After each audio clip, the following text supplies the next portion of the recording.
하나님 앞에서 2025년 첫 주일 예배를 드리게 된 것을 감사하게 생각합니다. 그동안 목회 사역을 해오면서 새해 첫 주일이 되면요, 한 해 동안에 우리가 해나가야 할 어떤 계획들, 마음속의 소원, 결심, 새해 이루어야 할 목표, 그 목표를 이루는 방법, 또 하나님의 선하신 인도, 이런 주제로 설교를 많이 해왔습니다. 그런데 작년부터 우리 교회의 참 필요가 무엇일까? 우리 성도들에게 꼭 필요한 말씀이 어떤 것일까 하고 많이 생각하고 고민해 왔습니다. 그러다가 역시 가장 중요한 것은 복음의 말씀이라는 생각이 들어서 새해 첫 주일에 하나님의 말씀을 전하는 일에 우리가 쓰임받고 또 그런 일에 동기력을 부여받기 위해서 오늘 이 말씀을 함께 나누고자 합니다. 오늘 우리가 읽은 이 말씀은 전도서의 거의 끝부분에 나오는 말씀입니다. 전도서 내용은 어떤 것을 다루고 있습니까? 하나님 없이 살아가는 인생의 허무함과 또 하나님께서 주시는 진정한 만족이 무엇인지를 우리에게 가르치고 있습니다.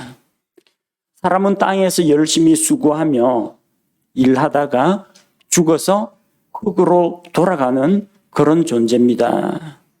그래서 전도서에서는 헛되고 헛되며 헛되고 헛되니 모든 것이 헛되다라고 했습니다. 그러나 만약 사람이 살아가는 것이 열심히 수고하여서 먹고 마시고 그리고 그 다음에 늙어서 죽는 걸로 끝난다면 우리 인생은 얼마나 허망하겠습니까? 그런데 인생은 이게 전부가 아니라는 겁니다. 언젠가 하나님께서 우리와 만나십니다. 우리는 하나님 앞에서 자기가 어떠한 삶을 살아왔는지 자기 인생에 대해서 결산 보고를 해야 합니다. 그래서 12장 1절, 2절 말씀에는 우리가 죽기 전에 하나님을 만나고 또 하나님께서 기뻐하시는 일이 무엇인지 알고 우리가 장차 하나님 앞에서 서서 무엇을 내가 보여드릴 수 있을지 준비를 하라고 했습니다. 이제 내 젊은 시절에 내 창조자를 기억하라고 했습니다. 창조주 하나님을 만나라고 했습니다. 재난의 날들이 이르기 전에 또 더 이상 내가 이 해들을 기뻐하지 아니한다. 인생에 대해서 이제 정말 회의가 찾아오고 내 생을 마무리할 그런 때가 다가올수록 그 때가 이르기 전에 먼저 하나님을 찾고 하나님을 만나야 합니다. 그리고 11장에는 그 인생의 마지막이 찾아오기 전에 우리가 살아있을 때 해야 할 가장 중요하고 가장 가치 있는 일이 무엇인지를 소개하고 있습니다. 그것은 바로 하나님의 말씀에 씨를 뿌리고 열매를 거두는 일입니다. 사람이 해 아래서 하는 모든 수고들 가운데 헛되고 헛되며 헛되고 헛되다 했는데 헛되지 않은 일이 있다는 겁니다. 그것은 말씀에 씨를 뿌리는 일입니다. 그래서 새해에는 우리가 말씀에 씨를 뿌리는 자는 반드시 열매를 거둔다. 이런 믿음과 확신 가운데에서 예수 그리스도의 복음을 전하는 증인으로서의 삶을 살아가는 한 해가 되기를 원합니다. 오늘 본문 말씀을 하나씩 다시 살펴보도록 하겠습니다. 우리는 말씀의 씨를 뿌려야 하는데 첫째로 성경은 우리에게 빵을 물들 위에 던지라고 했습니다. 1절에 내 빵을 물들 위에 던지라. 여러 날 뒤에 내가 그것을 찾으리라. 여러분 이거 글자 그대로 해석하시면 상당히 곤란한 일이 생깁니다. 일단 여러분 저기 빵집에 파리바게뜨 가서 빵을 하나 사오십시오. 그 다음에 물가 저기 하수구라든지 개천에다가 빵을 떼갖고 한번 버려보십시오. 여러 날이 지난 뒤에 가서 찾으러 가보십시오. 아무것도 없습니다. 빵이 썩어 있든지 물고기 밥이 되어 있든지 풀어가지고 떠내려갔든지 아무것도 찾을 수가 없습니다. 근데 오늘 본문 말씀은 여러 날 뒤에 내가 그것을 찾으리라고 했습니다. 이 전도서 말씀은 시가 문학입니다. 그래서 사실적인 표현과 함께 시적인 표현들이 들어가 있고 비유와 상징이 사용되어 있습니다. 문자 그대로 해석하면 안 된다는 겁니다. 여기서 빵이 무엇을 의미할까요? 빵은 양식을 말합니다. 사람의 몸은 빵을 먹어야 살 수가 있습니다.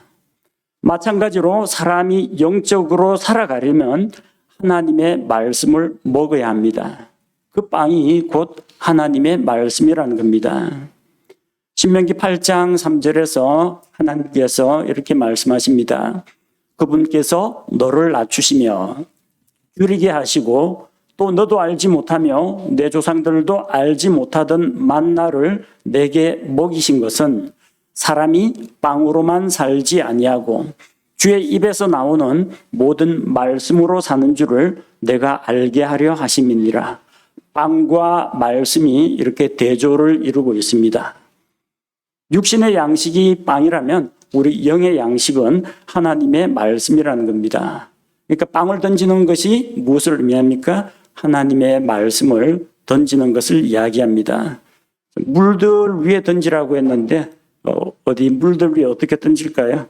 이거 물들 위에 던지면은 성경책조차도 다 젖고 찢어질 텐데 물들은 무엇을 이야기합니까? 물들은 사람들을 말합니다. 요한계시록 17장 15절입니다.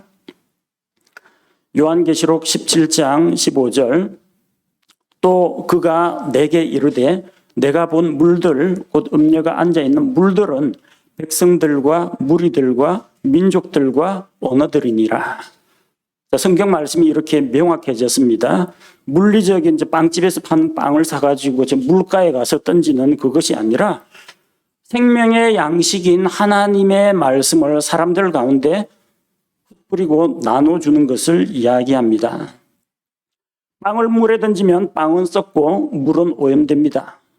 그러나 하나님의 생명의 말씀을 사람들에게 던지면 여러 날 뒤에 가서 찾으면 열매를 거둔다고 했습니다. 주의 말씀은 헛되지 않습니다.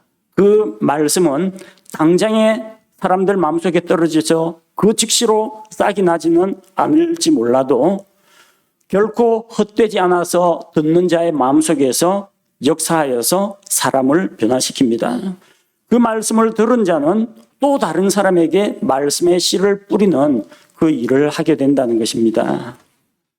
그래서 우리는 새해에는 생명의 빵, 하나님의 진리의 말씀, 사람을 구원하는 복음의 말씀을 많은 사람들, 백성과 언어와 무리들 가운데 이 말씀을 뿌려야 합니다.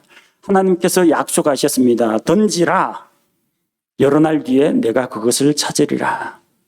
여러 날 뒤에 그 여러 날이 며칠인지 몇 년인지는 우리는 알 수가 없습니다. 그러나 반드시 찾을 것이다.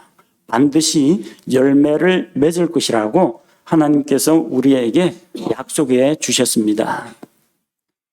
자, 둘째로 우리가 해야 할 일이 무엇입니까? 2절에 나옵니다. 사람들에게 몫을 나누어 주라고 했습니다. 2절 말씀해 보니까 7에게 또 8에게 몫을 주라. 무슨 재앙이 땅 위에 임할지 내가 알지 못하느니라. 자, 성경에서 7에게 또 8에게라고 했습니다. 히브리 문학적인 표현인데요. 그럼 이게 7명일까요? 8명일까요? 우리가 이런 것 때문에 조금 읽다가 이해가 안 되는 수가 있습니다. 잠언 6장 16절에 보면 주께서 6가지 미워하고 참으로 7가지가 주께 가증하다고 했습니다. 세어보면 7개입니다. 이 세상에 놀라운 것이 세계 4가지가 있다고 했습니다. 사람으로 하여금 참으로 견딜 수 없게 하는 것이 3가지 혹은 4가지가 있다고 했습니다. 땅에 지혜 있는 것이 3가지 혹은 4가지가 있다고 했습니다. 이렇게 처음에는 3개를 이야기하고 그 다음엔 4개를 이야기합니다. 7개라고 해놓고 8개라고 이야기합니다. 7은 완전한 수를 이야기합니다. 완전하고 충분합니다. 그래서 7 사람에게 나눠주는 것으로 충분합니다. 그런데 또 8에게 자기가 완전하다고 생각하는 것에 더 넘치도록 하라는 이야기입니다. 그래서 우리는 7명에게 말씀을 나눠주면 되겠다. 몫을 나눠주면 되겠다. 그런데 거기서 한 걸음 더 나아가서 8명에게 해야 됩니다. 이 정도면 적당하겠다. 자, 오늘은 여기까지만 하자 했는데 거기서 하나만 더 하면 됩니다. 많이 들어보셨죠, 여러분? 학교 다니면서 저도 이거 많이 들어봤습니다. 자, 오늘 여기까지 풀고 딱 한 문제만 더 풀고 마치자. 수학 선생님은 꼭 그럽니다. 헬스클럽 가면요, 딱 해가지고 목표 이제 20개 하는데 고객님 2개만 더. 그럼 죽자고 다 해가지고 맥 빠졌는데 그것도 더 해야 됩니다. 체육시간에서 체육 선생님이 운동장 10바퀴 다 돌고 돌아오면 자, 끝으로 한 바퀴만 더 돌자 그럽니다. 완전하고 충분하다고 한 거에서 한 걸음 더 나아가서 그럼 어떻게 되겠습니까? 더 완전하고 더 넉넉하게 된다는 겁니다. 여러분 7에게 하는 것으로도 충분합니다. 근데 넉넉하게 8명에게까지 여러분의 관심을 넓혀 보시기 바랍니다. 몫을 나눠주라고 했어요. 무엇을 나눠줄까요? 우리 먹을 거 있으면 빵이나 케이크 있으면 잘라가지고 몫을 분배해 주지 않습니까? 여러분 무엇을 나눠주겠습니까? 지금 본문의 말씀은 빵이 아니라는 건 이미 알고 있습니다. 생명의 양식입니다. 사람들에게 이것을 나눠줘야 합니다. 생명의 양식은 나누면 줄어들지 않고 더욱더 풍성해집니다. 빵은 찢으면은 2등분, 4등분, 8등분 하면은 등분할 때마다 점점 크기가 작아집니다. 우린 예수님이 아닙니다. 오병이어의 기적을 행할 수가 없습니다. 하지만 하나님의 말씀은 나누면 나눌수록 말씀이 줄어들고 쪼그라드는 것이 아니라 점점 많은 사람들에게 흘러 넘치게 된다는 겁니다. 여러분 소모임 교제 때 내가 읽었던 성경 말씀들, 내가 하나님께 받은 기도의 응답, 오늘 설교 말씀을 통해서 깨달은 점들, 주변에 있는 7명 혹은 8명하고 한번 나눠보십시오. 나 한 사람이 깨달은 것을 다른 사람들이 함께 깨닫고 은혜에 동참하게 됩니다. 또 다른 사람이 자기가 깨닫고 배운 것을 또 그 소모임 안에서 이렇게 나눕니다.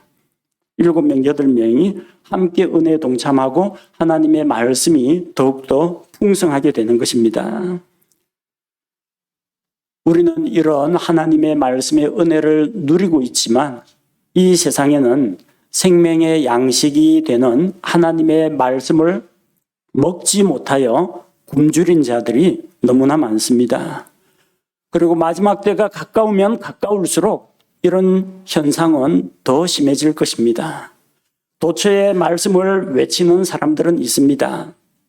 유튜브에도 기독교 관련 자료가 엄청나게 올라와 있습니다. 그것들 가운데에서 하나님의 말씀을 왜곡한 이단 사상이라든지 거짓된 교리, 잘못된 성경 해석들이 난무하고 있는 그런 현실입니다. 그리고 많은 사람들은 그런 것을 보기보다는 게임이나 오락이나 무슨 드라마나 재미있는 혹은 충격적인 이런 영상을 보려고 하지 진지하게 생명의 양식을 갈급하게 찾지는 않습니다.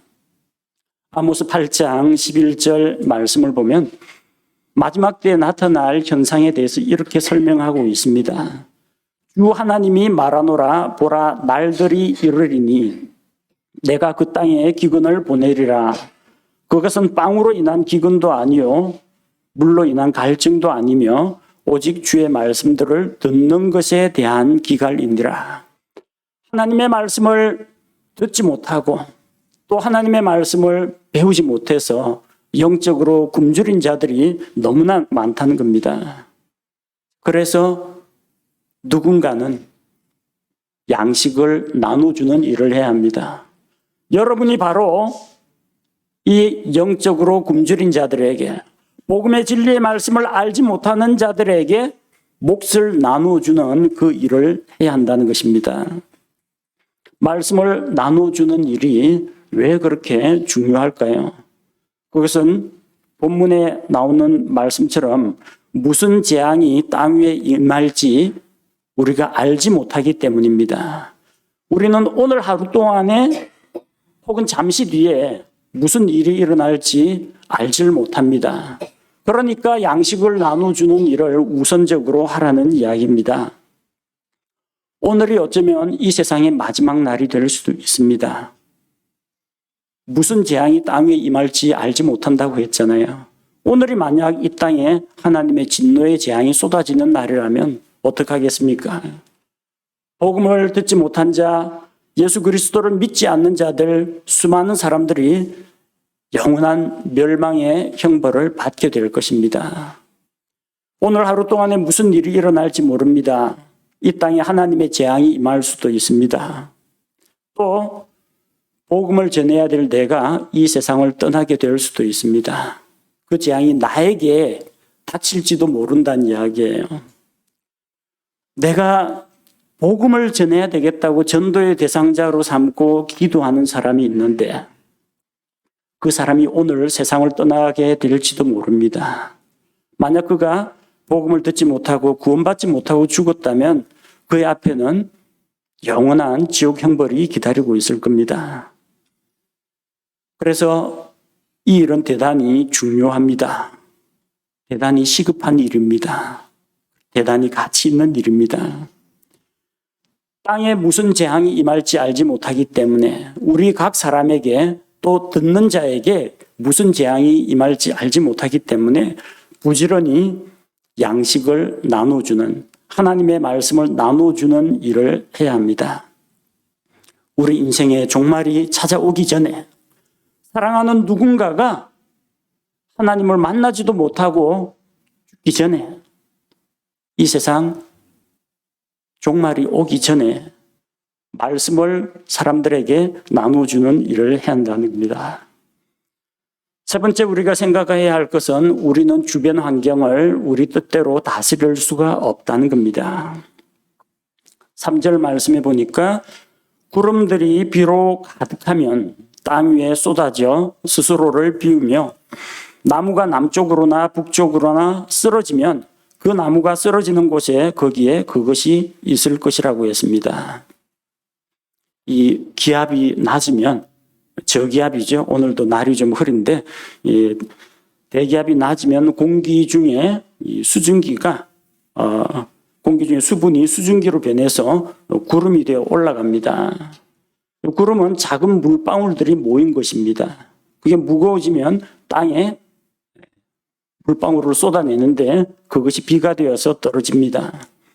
그리고 그 고기압과 저기압, 기압골의 차이로 인해서 바람이 붑니다. 강한 바람에 나무들이 쓰러집니다. 쓰러진 나무는 다시 일어나지 못합니다. 하지만 물은 이 비가 되어서 땅에 쏟아진 물은 땅을 적시고 그리고 지하수가 되기도 하고 시냇물, 강물, 바다로 흘러서 또 공기 중으로 다시 순환하게 됩니다. 이 모든 자연 현상 중에 우리가 우리 뜻대로 통제할 수 있는 것이 없습니다. 왜 이 기압골의 차이가 생기는지, 왜 저기압일 때에는 이 날이 흐려지고 구름이 끼게 되는지, 또 언제 바람이 불고 강풍이 불어가지고 나무가 쓰러지는지 우리 뜻대로 할 수가 없다라는 겁니다. 어느 날 갑자기 나무가 아닌 사람이 쓰러질 수가 있습니다. 노환으로 쓰러지기도 하고 질병으로 쓰러지기도 하고 자동차 사고로 쓰러지기도 합니다. 물과 달리 우리 인생은 쓰러져 가지고 다시 일어나지를 못합니다. 그러기 전에 우리는 하나님을 만나야 하고 그런 일이 닥치기 전에 그 사람에게 복음을 전하는 일을 해야 한다는 겁니다. 우리 인생에 자연현상처럼 수많은 일들이 일어납니다. 우리 인생에 언제나 맑은 날만 계속되지는 않습니다. 때로는 여러분의 앞길에 먹구름이 끼는 날도 있을 겁니다. 비바람이 몰아치는 날도 있을 테고요. 날이 추워가지고 눈보라가 휘몰아칠 수도 있을 겁니다. 그 모든 것들을 우리 뜻대로, 우리 마음대로 통제할 수는 없습니다. 우리는 이런 좋지 않은 악조건을 인내로 견뎌내야 합니다. 그리고 이런 주변 환경들, 그것이 날씨이든 건강이든 또 그 사람의 상태이건 그런 것들을 다 극복해내야 합니다. 내 뜻대로 변화시킬 수는 없지만 우리는 자연현상을 변화시키거나 내 인생의 앞길을 변화시키는 그것보다 더 중요한 문제가 있습니다. 그것은 바로 씨를 뿌리는 일입니다. 넷째로 우리가 기억해야 할 것은 주변 상황을 살피고 눈치를 보면 아무것도 할 수 없다는 겁니다. 4절 말씀에 나오죠. 바람을 살피는 자는 씨를 뿌리지 못할 것이요 구름들을 주목하는 자는 거두지 못하리로다.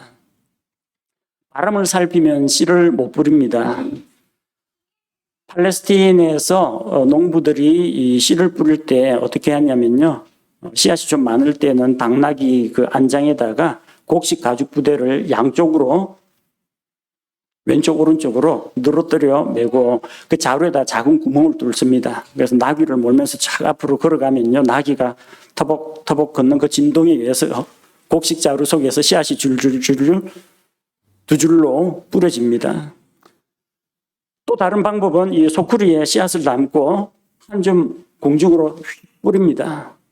뿌리다 보면 어떤 것은 정확하게 밭에 떨어지기도 하는데 어떤 씨앗은 바람에 날려서 길가에 떨어지기도 하고 어떤 것은 가시덤불에 떨어지기도 합니다. 어떤 것은 돌밭에 떨어지기도 합니다. 바람이 세면 어떻게 될까요? 뿌렸는데 바람이 너무 강하다. 그러면 정확하게 나는 밭으로 뿌렸는데 이것이 휙 날려가지고 길가 엉뚱한 곳에 숯불 속으로 떨어질 수도 있다는 겁니다. 자, 그러면 이때는 어떻게 해야 될까요?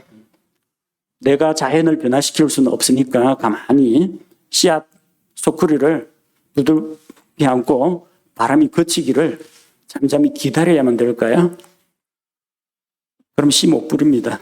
그런 식으로 하면.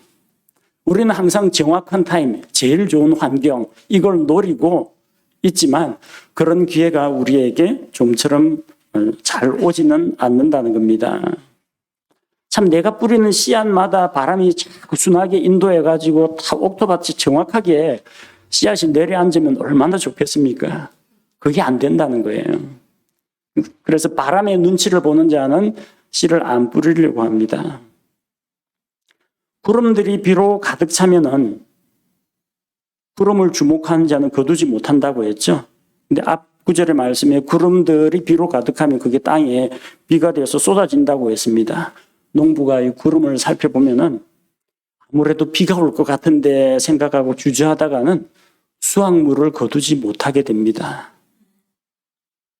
수확의 시기, 그때 늦은 비가 내리는 시기에 곡식이 무럭무럭 자라는데 곡식이 익었으면 이거 낫을 가지고 베어서 수확을 해야 됩니다. 근데 오늘은 날이 흐리고 비가 올 것 같으니까 일 안 하면 어떻게 됩니까? 비 다 맞아가지고 곡식이 다 쓰러지고 곡식이 썩는 그런 일이 생긴다는 겁니다. 비 그칠 때까지 기다리시겠어요? 바람 그칠 때까지 기다리시겠어요? 일 못합니다. 복음 찬송가 965장 우리 2절 불렀을 때 비가 오는 것과 바람 부는 것을 겁을 내지 말고 뿌려봅시다 했죠. 비와 바람을 너무 의식하다 보면요. 할 수가 없습니다. 씨앗을 뿌릴 수가 없습니다. 주변 환경을 보다 보면은 복음을 전하기가 어려워집니다.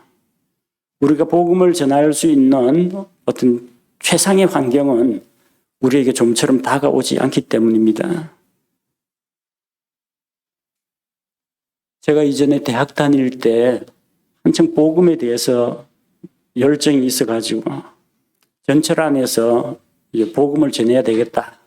맨투맨으로 전하니까 앉아가지고 옆 사람에게 다 어디까지 가십니까? 물어보고 복음을 전하려고 딱 봤는데요. 너무 진지하게 공부를 하고 있더라고요. 이 사람을 방해해서는 안 되겠다 생각이 들었어요. 옆자리에 있는 아저씨를 딱 봐가지고 복음을 전해야 되겠다고 했는데 자꾸 하면서 어느 역까지 왔는지 보더라고요. 곧 내리실 분이구나. 이야기 오래 못하겠네. 그분 내리고 또 다른 사람이 또 탔어요. 보니까 마스크를 하고 있어요. 감기 드신 분 같은데 괜히 이야기하다가 또 옮으면 안 되겠다. 참 제 안에서는 합리적인 변명들이 많이 나오더라고요. 핑계거리가 참 많아요. 근데 이거 다 하다 보면요, 오늘은 바람이, 오늘은 먹구름이, 이거 하다 보면은 절대 전도 못 합니다. 그런 거 다 따지면요. 제가 알고 있는 그 간호사 한 분이 있는데, 대학 다닐 때, 그 간호사, 우리는 서울대 내비게이터, 애관지구팀 하면은 서울대, 이대, 그리고 육사, 그리고 서울대 병원팀이 같이 모여서 같이 성경 공부도 하고 집회를 가셨어요. 근데 서울대 병원에 근무하는 간호사 자매 한 분이 간증을 하더라고요. 자기가 병실에서, 자기가 맡은 그 병실에서 한 사람에게 복음을 전하기로 다 결심을 했대요. 근데 날짜를 고른 겁니다. 언제가 제일 좋을까? 날짜를 골라가지고 오늘은 했는데 어찌 조금 약간 자신이 없을까? 내일은 하고 그렇게 차일피일 미루다가 이제 이번 휴일은 끝나고 월요일 날 복음을 전하려고 딱 갔는데 침상이 깨끗이 비어 있고 환자가 없어졌어요. 주말 근무한 사람한테 이분 어디 가셨냐고 하니까 주말에 죽어가 영안실로 갔대요. 자기는 그때 펑펑 울었다고 합니다. 내가 그때 조금만 더 신속히 긴급히 용기를 내어서 복음을 전했더라면 후회가 되더라고 합니다. 저도 그런 후회를 해본 적이 있습니다. 제가 예수님 믿고 교회 다니는 것에 대해서 자주 조롱하고 좀 안 좋은 쪽으로 이야기한 분이 제 외삼촌입니다. 다른 거는 저에 대해서는 참 친절하게 잘 대해주고 저에 대해서 어릴 때부터 많이 정도 많이 주고 보살펴주고 용돈도 주고 그랬는데 제가 예수님을 믿고 나니까 꼭 이상하게 트집을 잡아가지고 교회에 대해서 안 좋은 이야기하고 제 믿음에 대해서 안 좋은 이야기를 많이 걸고 넘어졌거든요. 근데 제가 자라고 난 다음에는 이제 친척들하고 잘 내왕할 일이 없고 저는 서울에 있었고 하니까 그리고 유학을 가게 되었어요. 신학을 공부하고 돌아와서 이제 가서 부산 범일동에 외갓집 가서 외삼촌에게 이번에야말로 복음을 전해야 되겠다 해가지고 외사촌 조카한테 해가지고 그 외삼촌 아버지 어디 계시냐니까 요양병원 가 있다고 하더라고요. 가보니까 치매가 와가지고 사람을 알아보질 못해요. 무조건 밥 달라고 아까 먹었는데 밥 달라는 이야기만 하고 저를 보고도 제가 하고 저 문수입니다 이야기해도 알아보질 못해요. 의사소통이 안 된대요. 그러니까 이거 성경책을 펴놓고 이야기를 할 수도 없고 어디 불러다가 제 구원 간증을 할 수도 없고 말이 안 통하게 된 거예요. 그렇게 하고 외삼촌 그 병문안 한 번 갔는데 몇 개월 뒤에 돌아가셨더라고요. 제 마음속에 그 간호사 자매님만큼이나 마음속에 회한으로 남습니다. 왜 그때 내가 못했을까? 왜 좀 더 일찍 만나지 못했을까? 그런 생각이 듭니다. 성도 여러분, 주변 상황 살펴보고 상대방 영적 컨디션 살펴보고 눈치 보고 이러면요 절대 못합니다. 바람을 살피고 구름들을 관측하는 거 그게 합리적인 것 같고 이성적인 것 같지만요 그거 다 따지고 하다 보면은 하나님의 일은 하지 못하게 됩니다. 복음을 전하기에 적합한 때가 따로 있는 것은 아닙니다. 아무리 기다려도 그 좋은 기회가 안 올 수도 있다는 겁니다. 그래서 기회를 엿보고 좋은 기회를 노리려고 하지 말고 일단 저질러 보십시오. 일단 뛰어들어 보십시오.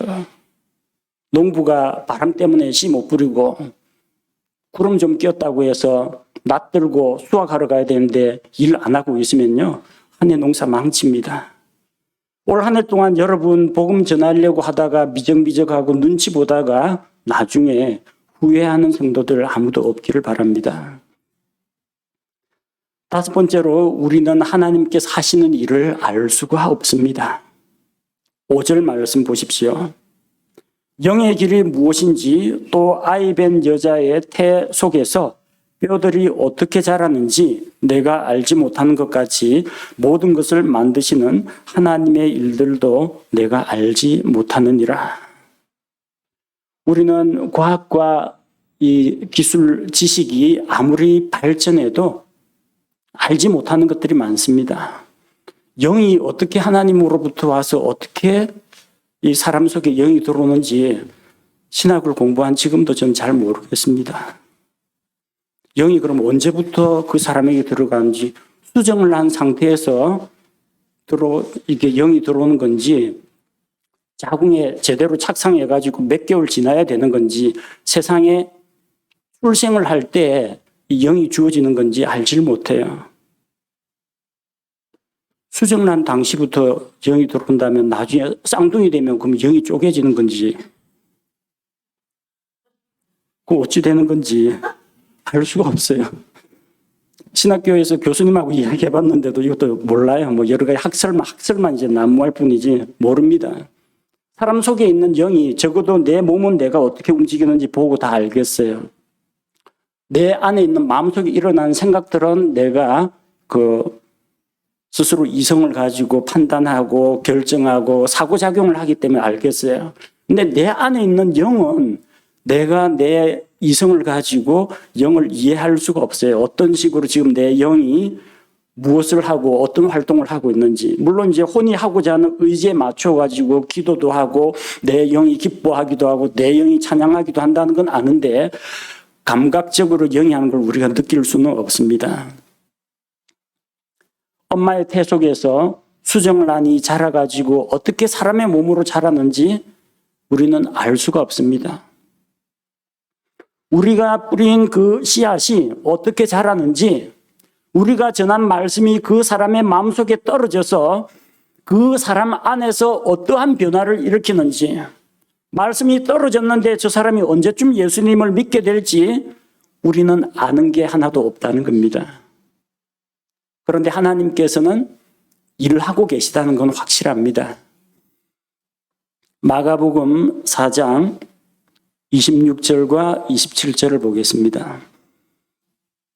또 그분께서 이르시되 하나님의 왕국은 마치 사람이 씨를 땅에 뿌리는 것과 같으니 그가 밤낮으로 자고 일어나고 할 때 그 씨가 돋아나서 자라되 어떻게 그리 되는지 그가 알지 못하느니라. 농부가 씨를 뿌렸습니다. 한두 개가 아니겠죠. 수천 개, 수만 개를 뿌렸습니다. 날마다 밭에 나가서 일을 합니다. 다니다 보니까 아직까지 땅속에서는 아무런 변화가 없습니다. 근데 땅속에서는 벌써 이 싹이 나고 잔뿌리가 나고 다음날 갔더니 뭔가 땅에 뾰족뾰족한 것이 올라옵니다. 뭔가 떡잎이 올라오는 것 같습니다. 근데 자기가 자고 있는 동안에 그런 일들이 다 일어납니다. 밭에서는 지나가면서 한 번씩 보기는 했지만 나머지 자기가 흘낏 보면서 지나가면서 보는 그거 말고 그 이외의 시간들 그동안에 그 농작물이 어떻게 자라는지 자기는 알지 못한다는 겁니다. 여러분이 전도지를 나눠줍니다. 거리에서 외칩니다. 혹은 찾아가서 말씀을 가지고 권면을 합니다. 열심히 말씀을 전했는데 구체적으로 그 안에서 그 말씀이 그 사람을 어떻게 변화시키는지 나의 결과는 알 수가 있겠지만 그 과정을 우리가 다 일일이 추적해서 이해할 수는 없다는 겁니다. 그것은 하나님께서 하시는 일입니다. 우리는 씨앗을 심고 물을 주고 잡초를 뽑아주고 거름을 주고 합니다. 그러나 자라나게 하시는 하나님으로 말미암아 농작물이 자랍니다. 우리는 말씀을 선포합니다. 가르칩니다. 몫을 나눠줍니다. 빵들을 물 위에 던집니다. 이런 일들을 다 했는데 내가 뿌린 생명의 양식 그 말씀이 어떻게 그 사람 안에서 일을 하는지는 알지 못합니다. 그가 알지 못하느니라. 그러나 하나님께서는 아십니다. 우리는 하나님께서 행하시는 일들을 낱낱이 다 알지는 못합니다. 하지만 하나님께서는 사람의 태에서 생명이 자라나게 하십니다.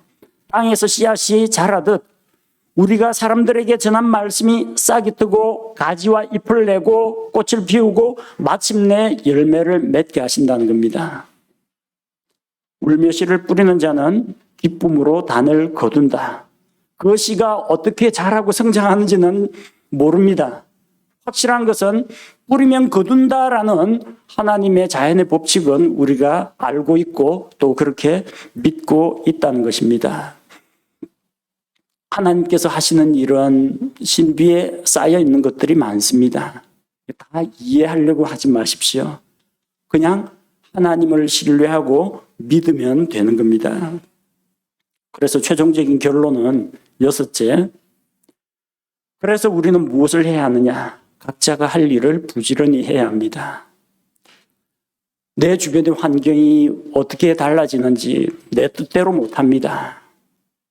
그 사람의 지금 영적인 컨디션이 어떨지 알지 못합니다. 이게 바람이 불지 먹구름이 길지 우리는 예측할 수도 없고 또 알고 있다 하더라도 그 환경을 내 뜻대로 조정할 수가 없습니다. 각 사람 안에서 일어나는 그 생명 현상에 대해서는 그 과정을 우리가 알지 못합니다. 오직 하나님이 아십니다. 그럼 나는 무엇을 해야 할 것인가? 6절 말씀과 같습니다.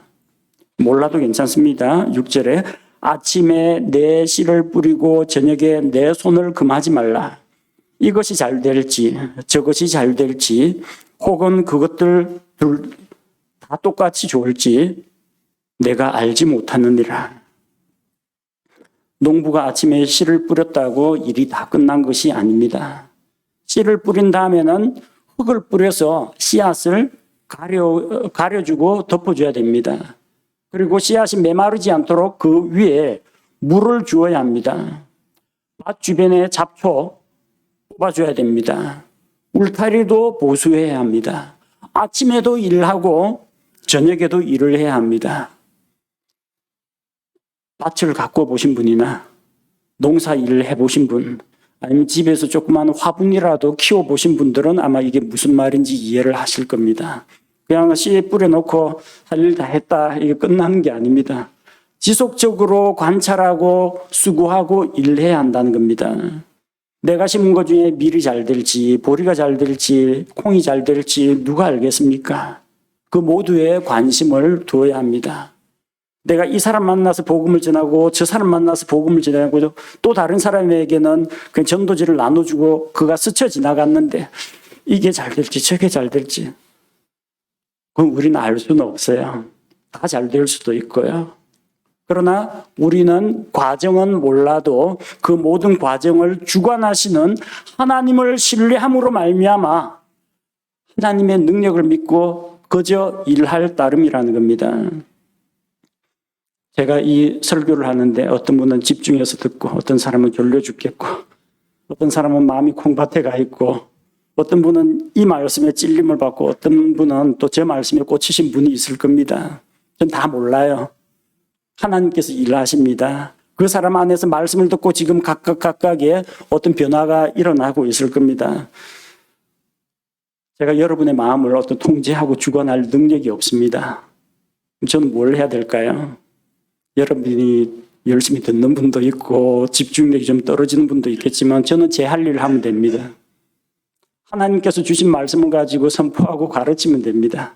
그리고 가르치는 게 끝이 아니죠. 또 확인을 해보고 뭘 좀 이해를 하셨는지 뭘 배우고 깨달았는지 나중에 또 다 점검을 또 해봐야 됩니다. 나머지는 누구 몫이에요? 들으시는 분, 마음의 밭을 가지신 여러분의 몫입니다.